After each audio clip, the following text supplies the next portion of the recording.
Hello guys, isang mapagpalang hapon po ulit sa ating lahat. Kayo po ay nasa munting hardin ni Sir Mayo Vlogs. Sumatin po ang kasaganahan, ang kaswertihan na dulot ng taon na ito.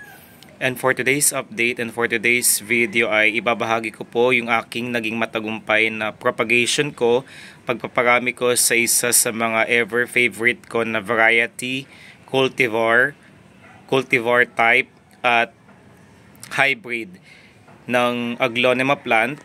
Ito po yung tinatawag na Aglonema Pink Panama. So pinapagate ko po siya gamit po ang water propagation at sila po is best propagated po. Sila po is napaparami po sa pamamagitan po ng stem cutting. Then hindi na po ako bumili ng basyo, yung pinaglagyan po ng mayonnaise is ito po yung ginamit ko na container. So clear glass container. Kung may mga container po tayo na ganito, I suggest and recommend na wag po natin silang itapon, bagkus gagamitin po natin silang basyo para po sa ating water propagation.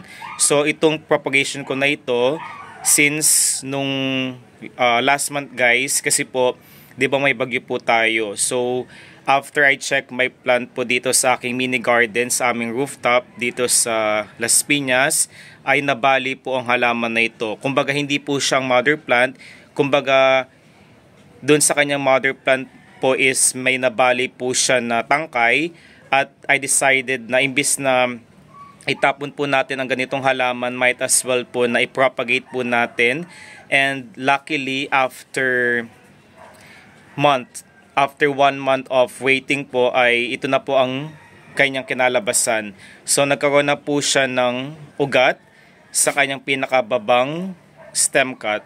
Napakaganda po, di ba? Kung ihahambing or ilalagay mo siya or ipagsasama mo siya sa mga common halaman ay talagang nagniningning, very striking, stunning at napaka-satisfying at appealing ng kanyang kulay.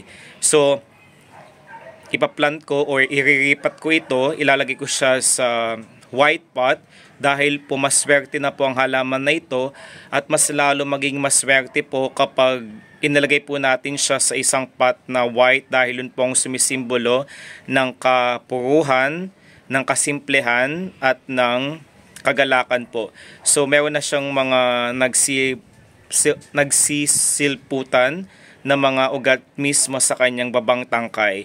Then, ang pagpapalit po ng tubig dito is done every 1 week po, para po hindi po siya pamahayan ng lamok. Then, dito rin po, since umulan po this past few weeks, dahil po meron po tayong bagyo na si Enteng, although tapos na po siya, ay decided po na mag-store, mag-save, mag-imbak ng tubig na galing sa kalikasan, dahil maswerte na po ang ganitong halaman at mas lalo pang magiging maswerte ang halaman na ito kapag ginamitan po natin ng tubig ay galing po sa nature. Kumbaga nag-ipon po ako ng isang drum at yun po ang aking ginagawang pantubig, or yun po ang ginagawa kong water pandilig po para sa mga halaman po. Then ang halaman na ito is wag nyo siyang ilalagay sa direktang sikat ng araw, dahil po although they can tolerate po yung init ng 2 to 3 hours, labis po na temperature, sun exposure po ay hindi nagiging maganda para sa ating halaman na Aglonema Pink Panama. So also isa yun po sa mga dapat nating gawin para po maging maswerte po, ay gagawin po natin siyang lucky charm. Yun lamang po ang short update po para sa aking naging matagumpay na propagation ko. So isang tangkay lamang po yung naputol. Kumbaga hindi ko na po siya hinati sa dalawa. And ang halaman na ito is inilagay ko siya sa filtered sunlight. Okay? Para po mas lalo siyang maging maganda ang pagtubo. At nakakatuwa po dahil sa pinakagitnang bahagi or portion ay meron na po siyang visible na foliage or dahon. Ito na po siya. So napakaganda po, diba? Hindi po kayo magsisisi kapag meron po kayong ganitong halaman, dahil bukod sa lucky feng shui houseplant, sila po is considered money maker, money magnet, at pwede silang gawing lucky charm para sa ating negosyo.